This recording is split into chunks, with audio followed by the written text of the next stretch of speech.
Hi, everybody. Welcome and good afternoon.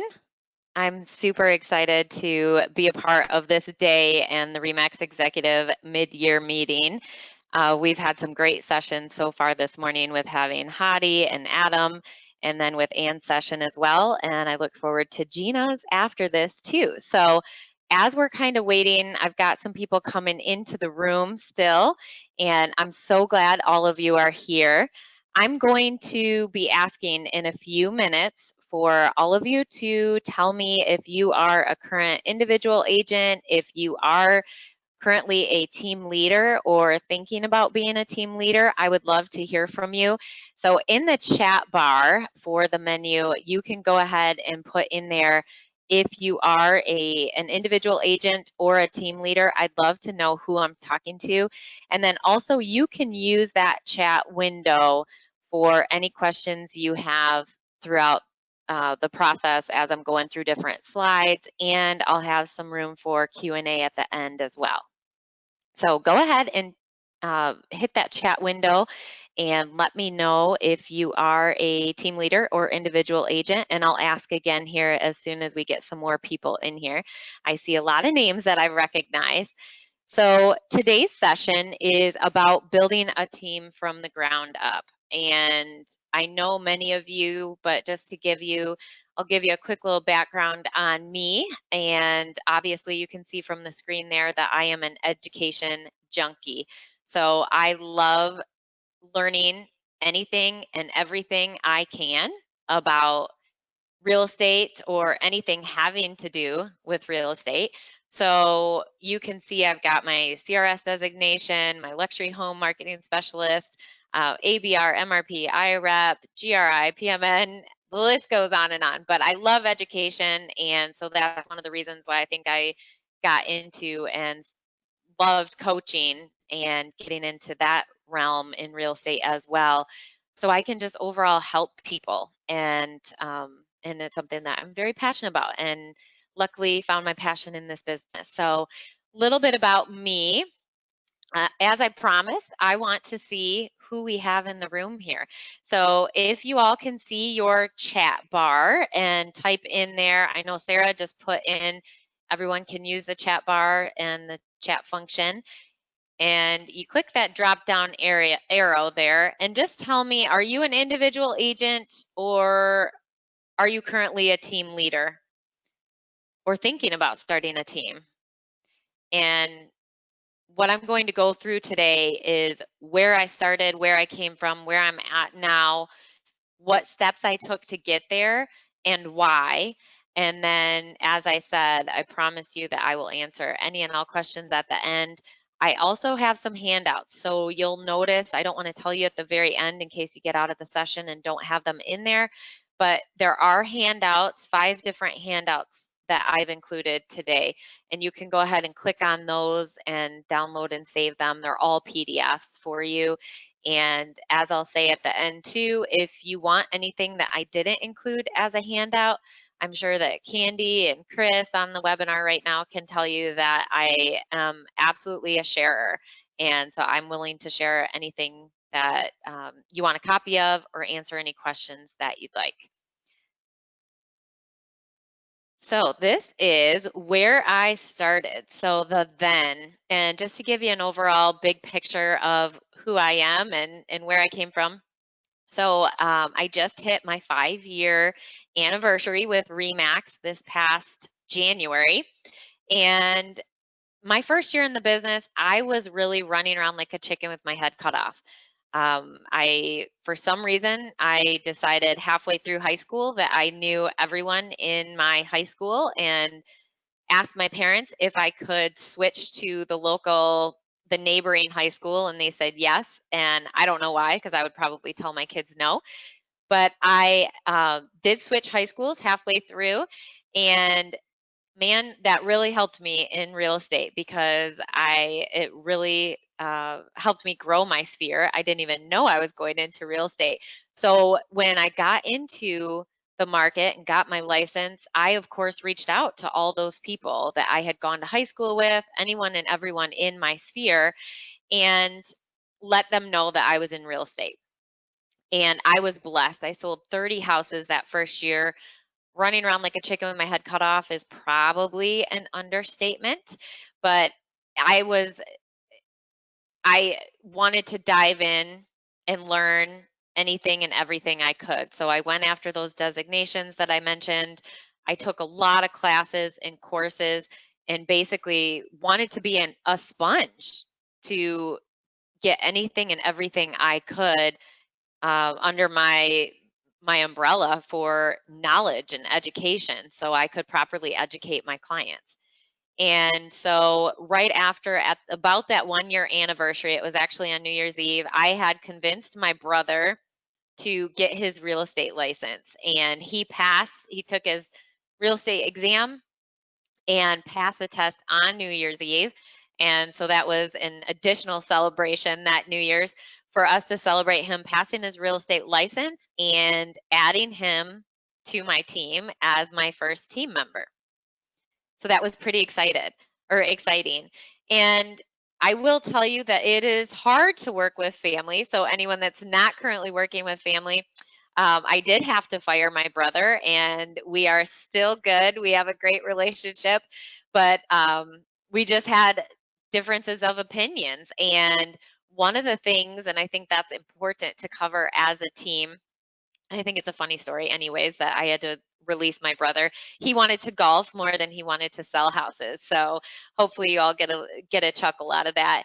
But it was, we all get in it for that flexibility. And when we are a team leader, a lot of times I hear from my coaching clients that, well, if I teach so-and-so everything that I know, then they're going to want to leave me and do it on their own. And I'll tell you, I'm the first one to say there's enough business to go around. Everyone has a little different style in real estate and in service and our personalities, and they mesh with different people, different clients. And so I definitely wish my brother the best. I wished him luck, and he's been successful also on his own after leaving the team. So it worked out well, and I will always wish people the best if they want to try it on their own. So keep that in mind. I think that that's important as we go through, and that's what we want to do. We want to train and educate, and if they want to do it on their own, then let them do that. And if we want to continue as a team and we have a good mix, then let's do that as well.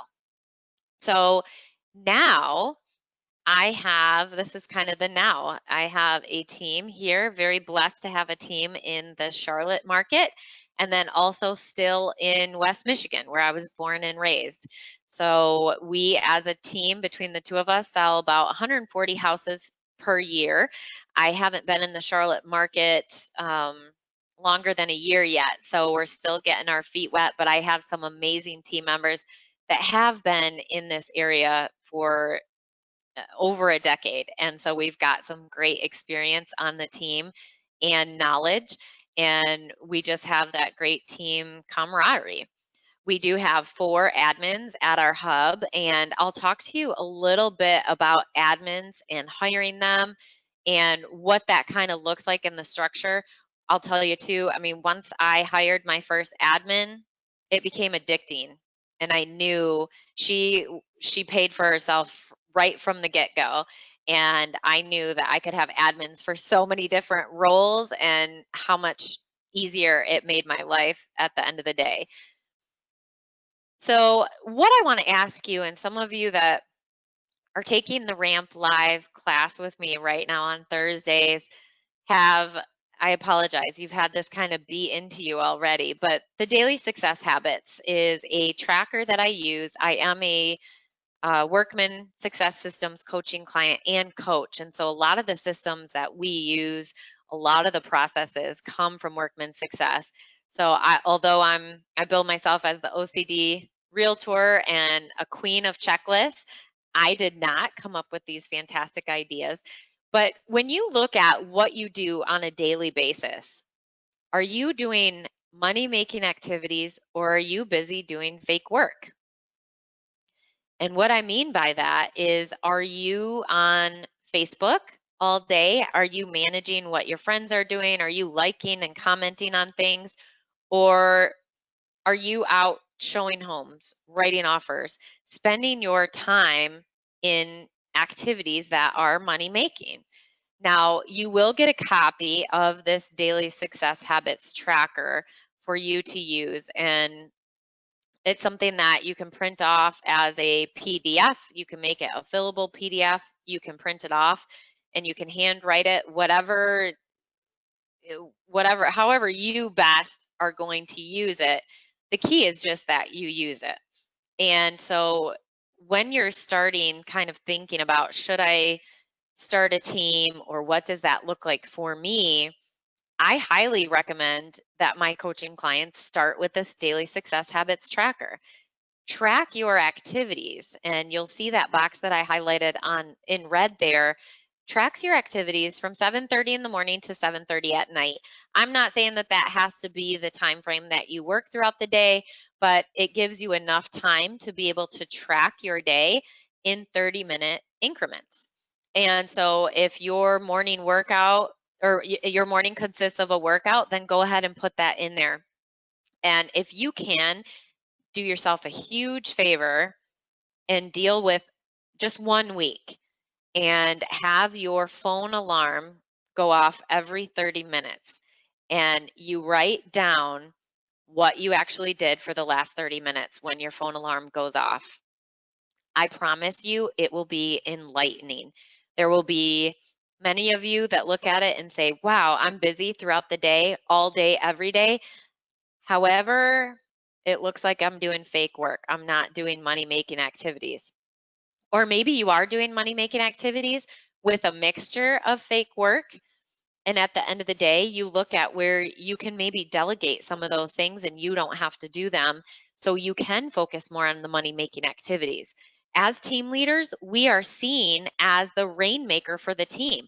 We typically start a team because we have more business than, I don't want to say than we can handle, but maybe we don't want to be on an island by ourselves. We like having people around us and working as a team. Or we also need that help because we do have an overflow of business, which again is a fantastic thing, but we need some help, and that's okay too. This tracker is a great way for you to start and be able to evaluate what you're doing throughout the day and throughout the week. And if you have questions on, Brooke, what is a money-making activity? You look right there in the center, the 61 points of rhythm. You want every day for you to hit 61 points. It can be any mixture of these points of rhythm that total up to 61. It doesn't matter. You could role play for 6 hours and get 60 points, for example. You could make 61 phone calls. You get 1 point per call and you end up with 61 calls for the day or 61 points. So there are points allotted for calls, emails, or texts. Those are prospecting calls, everybody. So they are not all the several calls that we make in between trying to schedule an inspection for a property or get contractors or put out fires.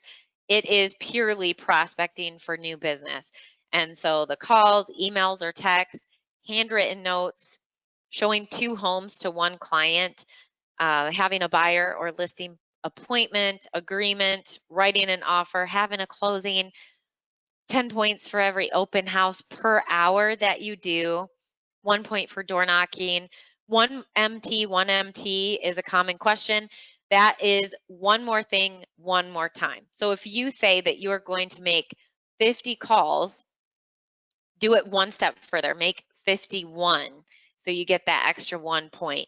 It's similar to, and I know I played sports all throughout middle school and high school, and so hopefully this helps kind of explain it a little bit more and put it into perspective too. But if that coach is telling you, I need you to run the bleachers 5 times and is telling the team, that's you running the bleacher for the 6th time.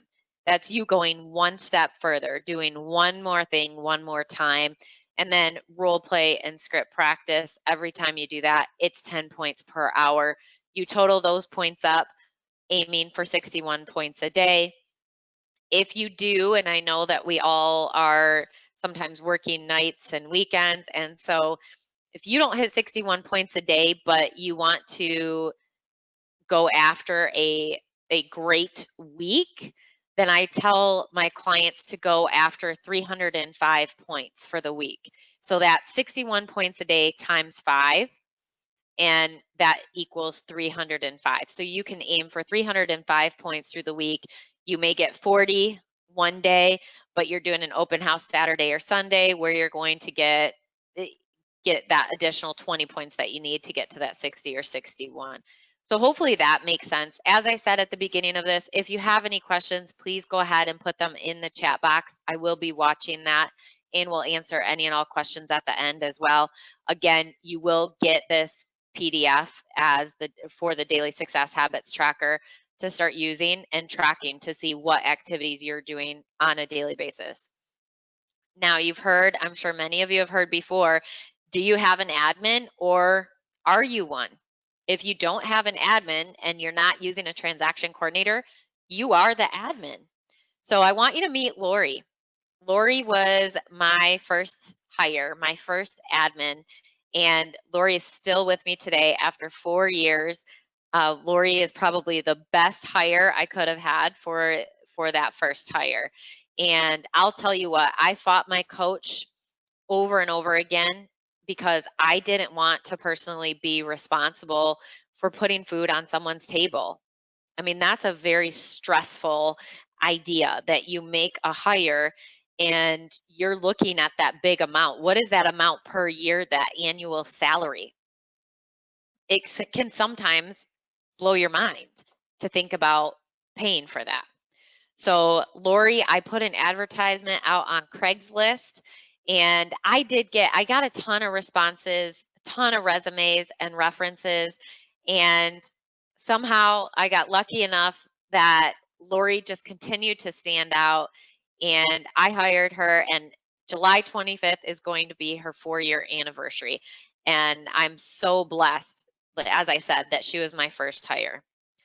When we talk about hiring an admin, I want you to think in your mind, Jim Collins had his book From Good to Great. It talks about getting the right people in the right seats. And I want you to really think about that. You could have someone that is a great person, a great business person, maybe a detail-oriented person, but isn't great in a buyer's agent seat or isn't great in a team leader seat, but that person may really excel in an admin role. So let's make sure we have the right people and we have them in the right seats on the bus to where we want to go. Now, also, if you're not ready to make a hire, RE/MAX Executive has so many amazing tools at our fingertips to be able to take advantage of. And this is something that I did as well. Before I was ready to have Lori and make that hire, before I could take that big swallow with that annual salary, I used the company's transaction coordinator. It's a perfect setup. They get paid when we get paid. So when a closing happens or a settlement, that closing transaction coordinator gets paid and gets a flat fee off of that. Now, keep in mind, the person in that role is not able to do your social media or help you with your calendar or help create any marketing flyers or print anything or help you with a lot of other things. But that's a great stress relief to have that person handle all the paperwork associated with the transaction. And if you're using the company's transaction coordinator, y'all, she's already trained. We have a great transaction coordinator on staff, and she's able to take everything from A to Z, include you in the process, but that saves you a lot of time going through the overall sale or transaction. So you can focus on those things, those money-making activities, and not work on the paperwork side of things all day, every day, and putting out fires. It does alleviate that stress. I know a lot of you, when I talk about doing this, and I'm going to raise my hand that I am one of them. I am also, besides being OCD and the checklist queen and everything else, I'm also a control freak. I don't think, or I used to not think, that people could do things if I hired an admin and gave her my files, that she was going to do things as good as me or the way I wanted them done. And that is so untrue. She does them better than I could do them because that's something she is more skilled at and that's something she enjoys. When we can go out and we can have a meeting and our money making activities and our amount that we should be making per hour is much better spent actually meeting with buyers and sellers or showing homes or even the P word prospecting. It makes a lot of sense to have someone in this role to be able to help out. Now, also, one of the key things that my coach helped me see when I was making this hire or putting that job ad out is to hire for only 90 days. I mean, that's huge if you think about it. Instead of thinking about an annual salary of maybe 30, 40, 50, 60,000 a year, let's think about just hiring for 90 days. Can you afford to hire someone to even work part-time? When I first hired Lori, she was 9 a.m. to 2 p.m. Monday through Friday because the guts of the business, the main things that I needed help with happened in that amount of time or during those hours. And so she could get her job done in that amount of time. I also told her from the very beginning, I said, if I can have enough work for you to add hours to your weekly time, is that okay? And she said, absolutely. I would love to be full-time, but this sounds like a great job for me. I'll start out part-time first. So just plan on hiring for 90 days. I promise that you will immediately see that they are worth every penny and that they are saving you time to be able to put towards those money-making activities.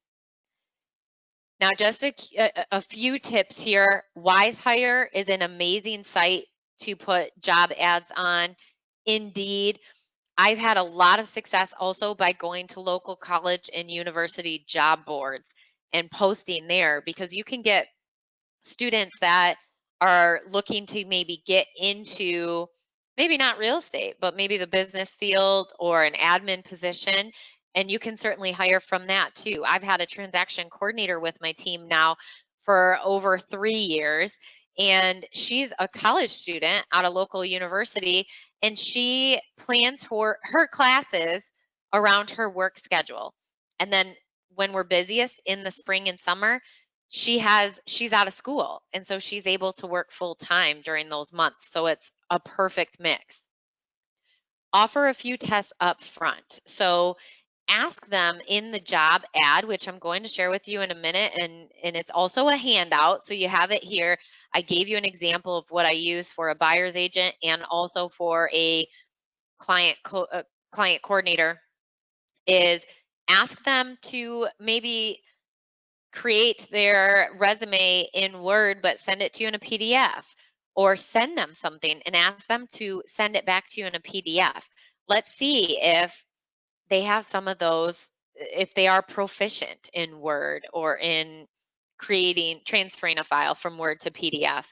And then also, this is my favorite little tip here that, again, I learned from my coach, but putting a specific word in the subject line of an email.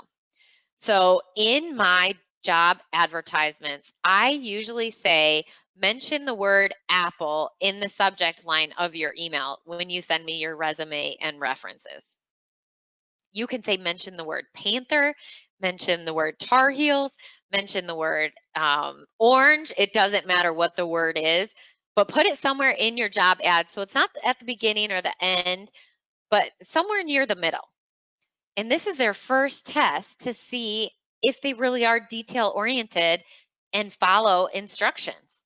So if you have that in the job ad and you receive, and this is exactly what I do, y'all, if you receive an email with resume and references, it may be a beautiful resume, but I'll tell you, I do not look at it unless I have that word that I used in the subject line of that email, because they can tell me all day long they're detail oriented and follow instructions well, but if they don't do that, they're out. That's their first test. Also, DISC reports, for those of you that are familiar, that is a fantastic assessment. And actually, if you go through WiseHire to place a job ad, they have the DISC assessment already included as part of the prospect's profile. So you get that automatically when someone applies for a position. And that tells you, where are they on the scale? Are they a people person? Are they detail oriented? Are they more of a compliant person, systematic, or support staff person? Are they a driver? I mean, do they just want to get in and get to business? And that will tell you a lot about them too. When you look at their natural style, which is how we are at home, behind closed doors in front of our family, versus their adapted style, how they are at work, how they react with others and with coworkers. And again, when we look at those and we see some huge differences, that could maybe even be a red flag of how they would act in the workplace. Because if someone is naturally a D, however, they're trying to act like an S in the workplace, they could have a lot of inner turmoil, and at some point that could make them snap, or at least something could come out that is not as expected or what you believe.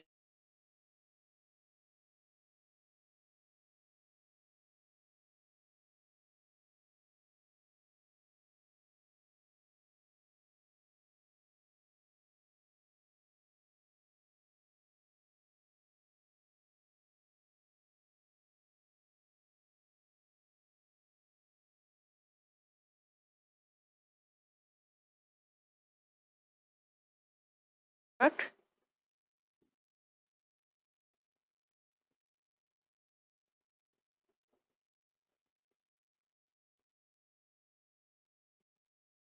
Hey, Brooke, can you hear me?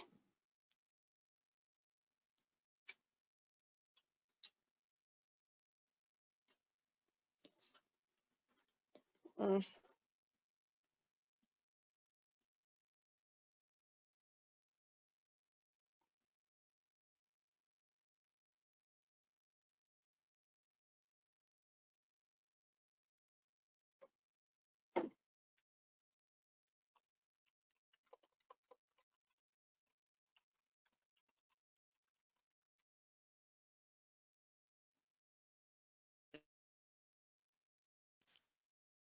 Can I you was just told that my Yes. audio stopped. Let me see. Sorry. Okay, what was the last thing everyone heard? The DISC assessment. Okay. The Sounds like DISC we're back. assessment. Sorry, everybody. I don't know what happened. Can you hear me now? Yes. Everyone else in the chat? Okay. Good? Okay, we're good. Sorry. Okay, I'm sorry about that. I don't know what happened. So basically, so with the DISC, as I was saying, you want to make sure that whatever, when you're looking at someone and you are seeing if they are maybe at home, they're a high D, and so they are a take charge person, then at work, if they're telling you they're a systematic person, they could have some major inner turmoil, and at some point their natural ability is going to show. So keep that in mind when we're looking at DISC.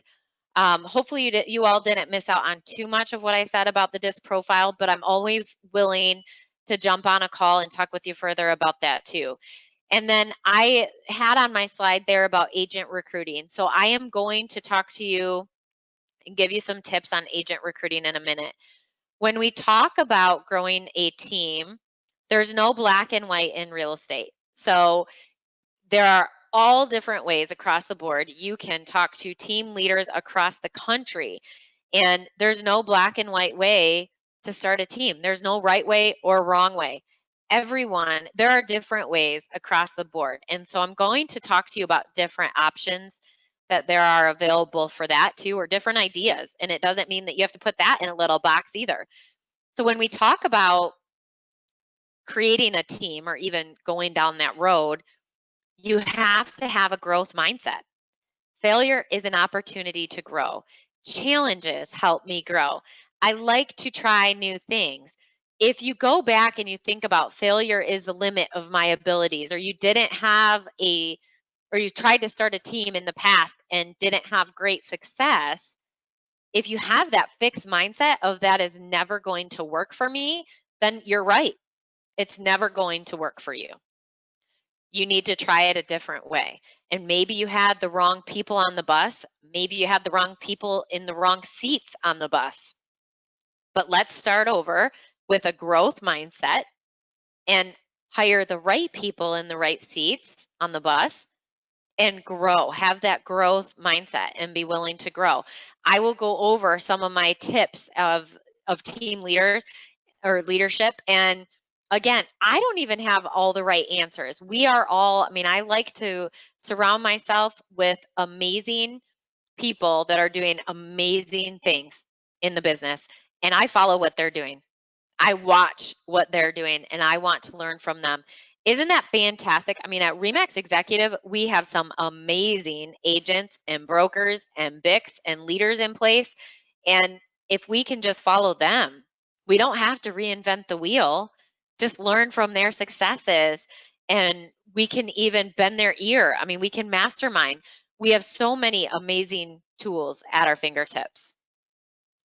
Now, let me talk about the different team options. Some of you, when we talk about teams and growing a team, some of you think that there's different ways we have to do it. Like I said, there's no black and white.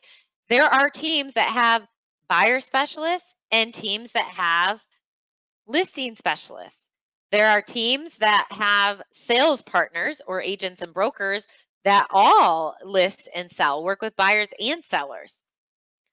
There are teams that have just a showing assistant model. So for example, for those of you that aren't familiar with that, a showing assistant model would be where I have maybe a licensed assistant on my team that can show homes for me, and I maybe negotiate everything else. I handle the paperwork and show houses, or at least writing the offer, and negotiate on repairs, over inspections, appraisals, etc. I know an agent, a RE/MAX agent in Colorado Springs, Vicki Westifer, who bills herself as the largest one-person team. How does she do that? She works with her brokerage, and any new agents coming into the business are eligible for her training program, her showing agent training program. So they can go through, she trains them on how to show a house. So they're learning and getting trained by a veteran agent on how to show a house her way. And once you go through that training, you get a stamp of approval that you are then added to her showing assistant program. And so she pays them an hourly rate to go ahead and show houses. And then when they're ready, and there's a whole model behind it, but then when they're ready to write an offer and that person has found them the house, then they turn them over to Vicki and they get a percentage off of that transaction when it closes, and Vicki handles the rest from there. So that's a showing assistant model, or an example of one. You could have an admin only. I mean, you can have a team of 2.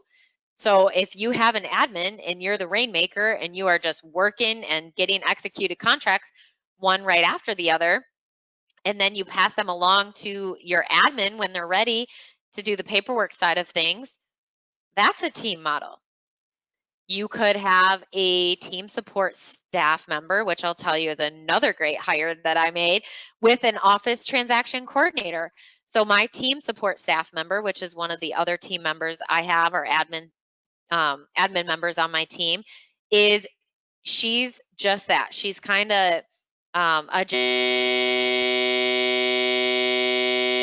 is Lisa. So I call her my Lisa of all trades.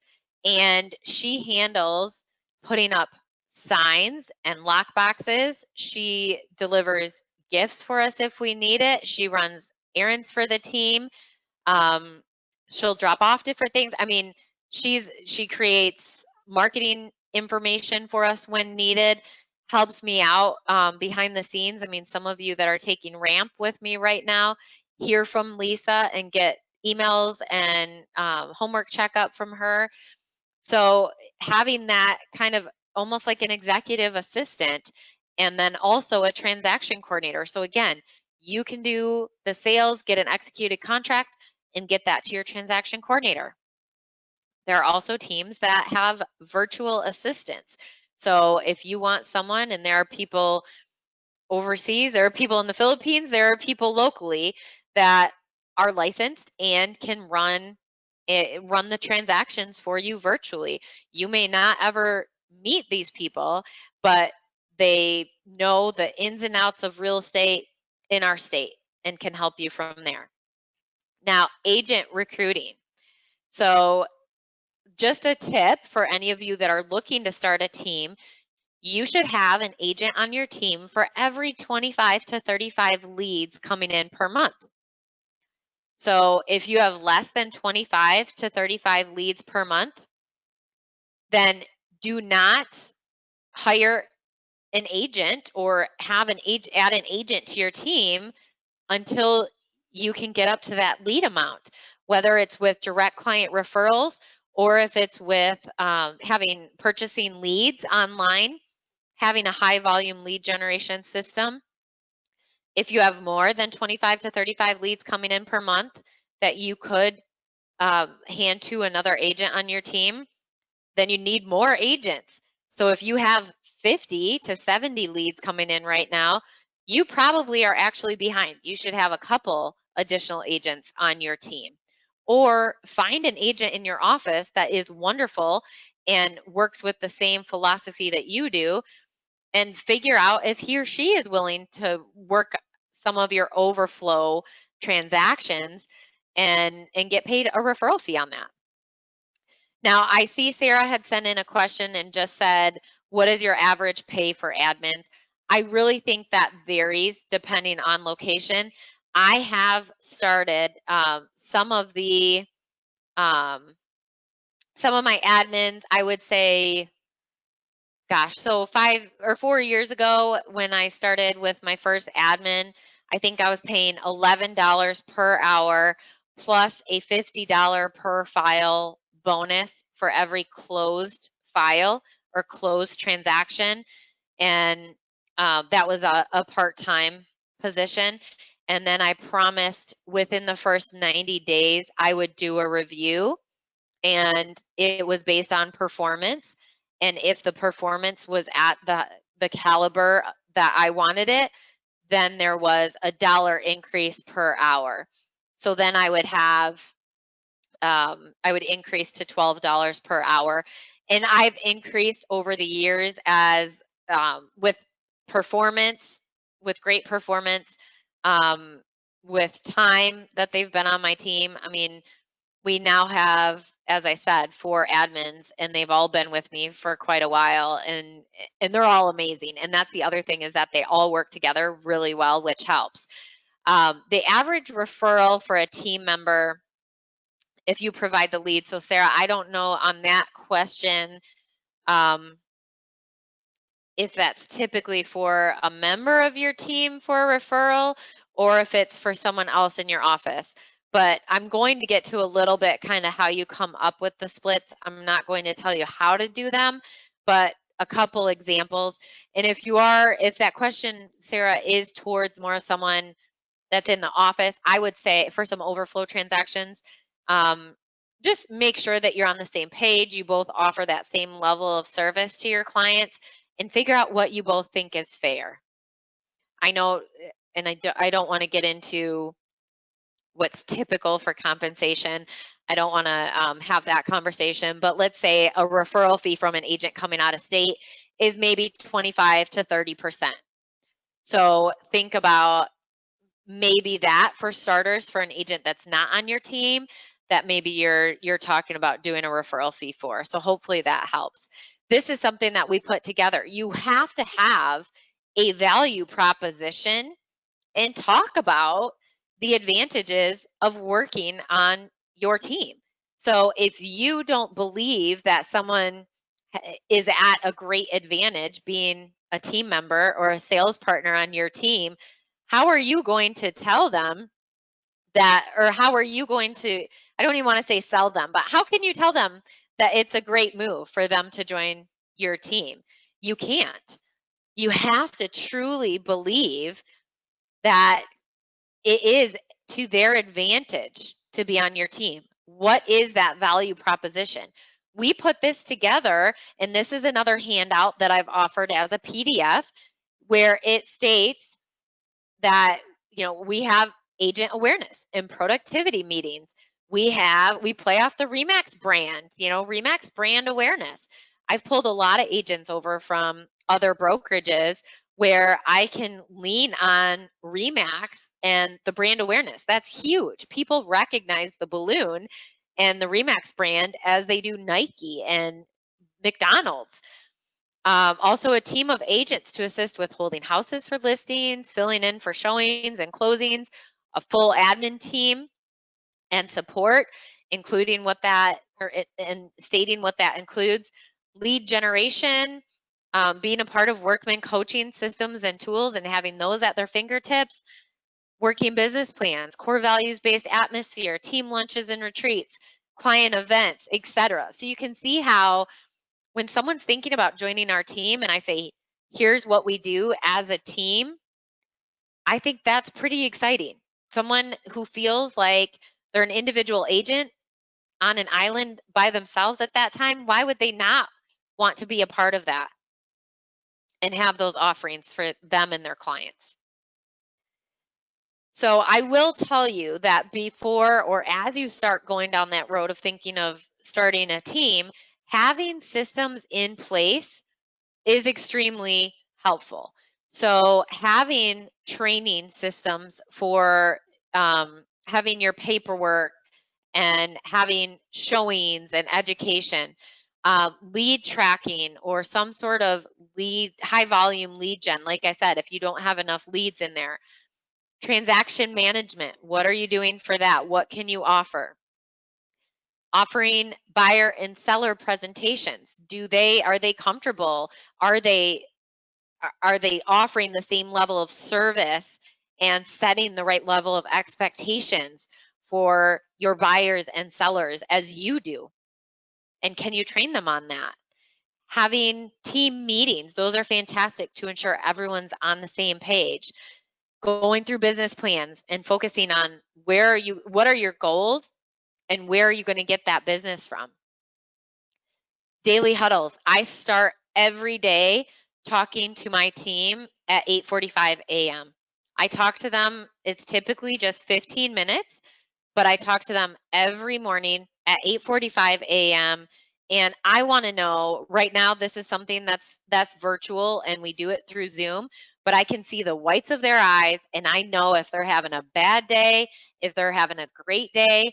I can compliment them on what they're wearing, how their hair looks, and we can talk about team issues together. And the other great thing is we can talk about what our plans involve for the day. So I don't have to say, okay, are you sitting at home with your feet up and just putting crock-pot meals in today? Or are you going to be prospecting? What are you going to be working on today? So every day we start off with a motivational team quote, and then we go through and we all talk about what our plans involve for the day, what we're going to be doing, if we have any questions, etc. And then taking advantage of Remax Executives services and options that we have out there. I mean, Remax Executive, we have a ton of things that we can take advantage of. We can take advantage of Back at You, the new Earnest program rollout, Photify. I mean, just there are so many things that we don't have to reinvent the wheel. Take advantage of what's already out there. Now, transparency with your team is key. So share the vision and the goal and the why behind the team and why you get up and go to work each day, and find out for them too, what are their visions and goals and their whys, so that you can see if it is a true team fit, a good fit together. Create core values for the team to hire and fire by and to live by each day. So these are our core values. These are on the homepage of our website. They are on our listing presentations. They are on our buyer presentation guides that we hand out. They are everywhere. We talk about them weekly as a team and talk about what legacy and outstanding and valued and ethical and community and loyalty and trustworthy, what do those mean to us at our core? And the other thing we want to do is discuss what it costs to run a team. And this kind of gets into the team member split. So I'm not going to sit here today and tell you that you need to run a team with a 50-50 split or a 60-40 split or whatever that looks like, because it can be different for all of us. What I will tell you is that transparency is key. If your team members know what it costs for you to run the team, they are much more on board with that split. Does it matter more what their split is or what they take home to their family at the end of the year? If everyone is on board as a team with client events and with having the admin team help and everything else, then you put it in. I have an Excel spreadsheet, and anyone that wants to ask me for this, I'll definitely share it with you as well. But if you have a list of your expenses, and I spend this much on admin for the year, I spend this much on marketing and signs and copies and goodies for open houses and giveaways, etc., then the agent knows what they're contributing to, and the team member knows that that's an added value there. So be very transparent. I don't need you to be transparent about what you put in your bank account at the end of the year, but we definitely need to be transparent on what it costs, what it takes to run a team. Our sales partners, our team members need to know that we are not just sitting at home rolling in the money. No matter what those award levels at RE/MAX say that we made at the end of the year, that is a gross amount. It is our gross commission. It is not taking into account all those expenses that we had. Now, my favorite team phrases: inspect what you expect, lead by example, and lead with co-creation in mind. So inspect what you expect. If I have a conversation with one of my sales partners or team members today, and I ask them to do something, or I suggest that they do something, I'm going to inspect what I expect. And this is one of my favorite sayings. So and I do this for my coaching clients too. One of my coaching clients said she was going to have a conversation with one of her sales partners next week on the 21st. So what is the first thing I did? I put on my calendar, check in with her on the 21st, how that conversation went, and did she have it? When we are talking to our sales partners and our team members or our admin team, we cannot say it once and then assume that it's going to be done. Otherwise, they would all be team leaders, right? They would all be in our role. So we need to take that extra step of ensuring we inspect what we expect. If we want leads on a lead tracker, we need to ensure the leads are being put on the lead tracker. If we want different things done or we expect different things, we need to make sure they happen. And more importantly, is we need to lead by example. If I am telling you to go out and door knock, I better be willing to go out and door knock as well, or do something equally as productive. If I'm asking you to put leads on a lead tracker, I better be using it too. Hopefully you get the gist there. You need to lead by example and lead with co-creation in mind. I tell my team members all the time, and you all will notice, it's Grand Allure Home Group is my team name. It's not Brooke Signs. It's not the Brooke Signs team. I want that co-creation. I don't have the best ideas.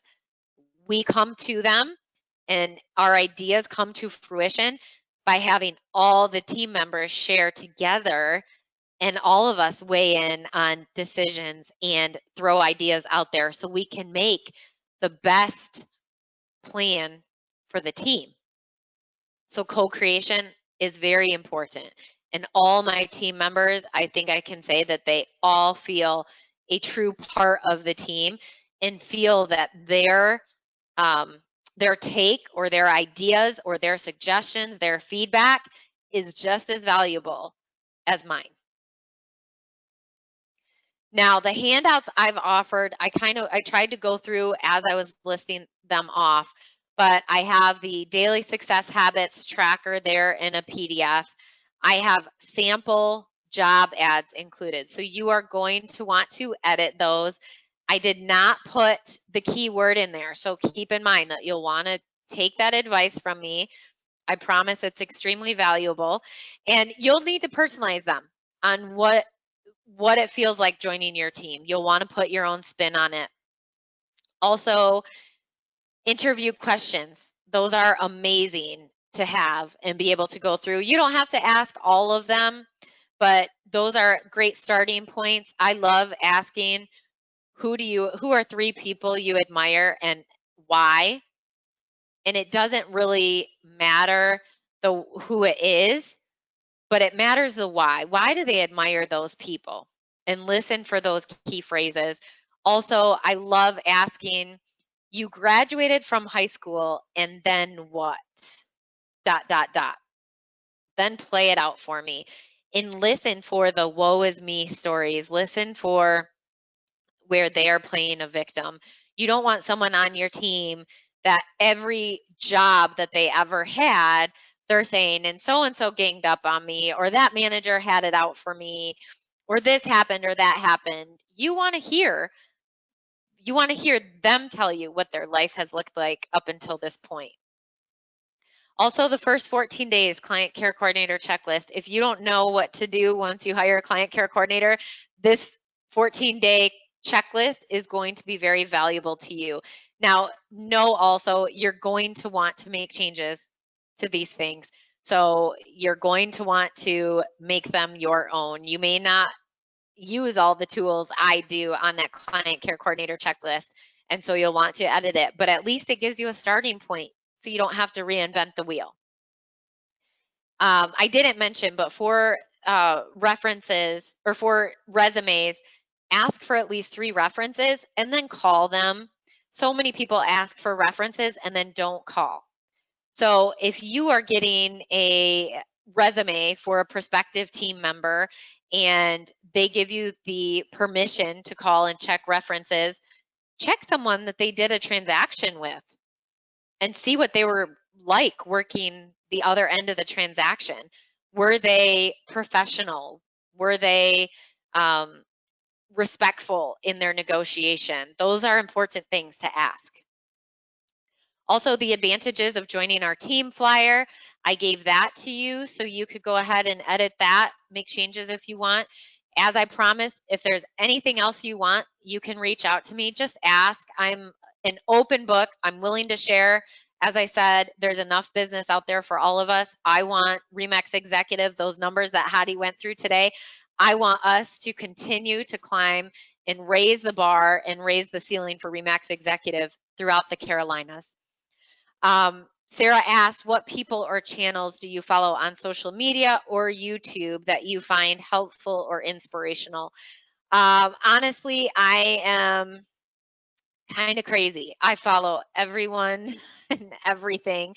Like I said at the beginning, I have so many designations after my name because I'm an education junkie. I think one of the greatest things about this business is that every day is a new day. You never know what's going to happen. Your phone could ring. You could end up showing a property and getting it under contract to $1 million cash buyer. You could end up having a deal fall apart. I mean, there are so many different things. You could have well and septic issues. So it's exciting, right? We ride that crazy emotional roller coaster of real estate. Every day is a new day. I love educating myself. So if in any way I can help foresee what I may run into and educate myself on how to handle it, it's amazing to do so. I love, as Hattie mentioned today, I mean, Adam Contos is a true leader. Follow him and his podcast. I love watching Jared James. Any of the coaches. I mean, I know Brian Buffini is fantastic. I have graduated from his Peak Producers program. Obviously Workman Success, because I'm a coach for them and truly believe in their systems and processes. I think there are so many amazing coaches out there that can help train you on how to build a team if that's what you're looking for, or help you with that motivation and inspiration and confidence.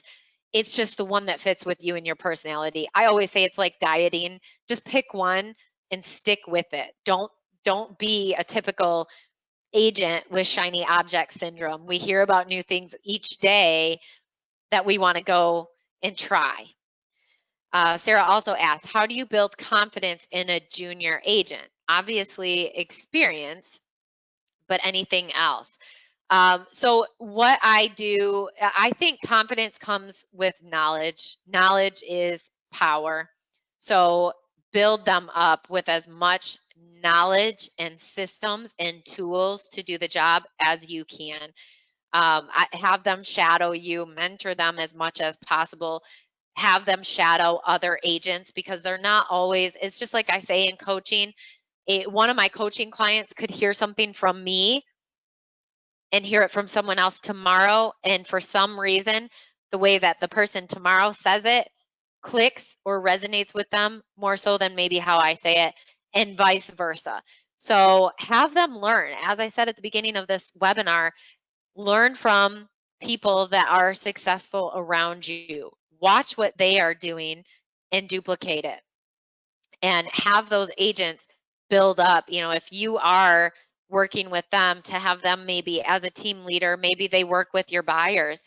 And so giving them that opportunity to work as a team jointly together and co-list or work with them on as a buyer, then that helps them build confidence too, because then they've been through it. They've done a couple transactions. Recruiting agents, I think that every time you talk to someone, one of the agents that I recruited, for example, I did a transaction with, and she sent me an offer and everything was in a beautiful cover letter. And it said, you know, bullet point after bullet point of what the offer, what it included. And I called her and I said, I just have to talk to you because you are, my OCD radar is going off like crazy. I love how you did this. We need to sit down and talk. And she was an individual agent, not even thinking about joining a team. But then I talked to her about what we could do together. And we found out after meeting a couple times, it was a great match for both of us. So put that out there, put it out to John Summers with Remax Executive is an amazing recruiter for our company and an amazing resource overall.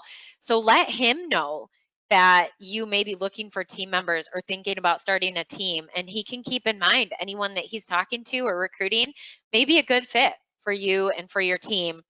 Also talk to lenders, talk to title reps, attorneys, inspectors. We all talk to those people in our lives. So let them know, you know, put the feelers out and let everyone know that you may be looking for an agent. As far as releasing an agent, that is a tough one, and it is not always fun, but it's necessary. And I almost put that part in here.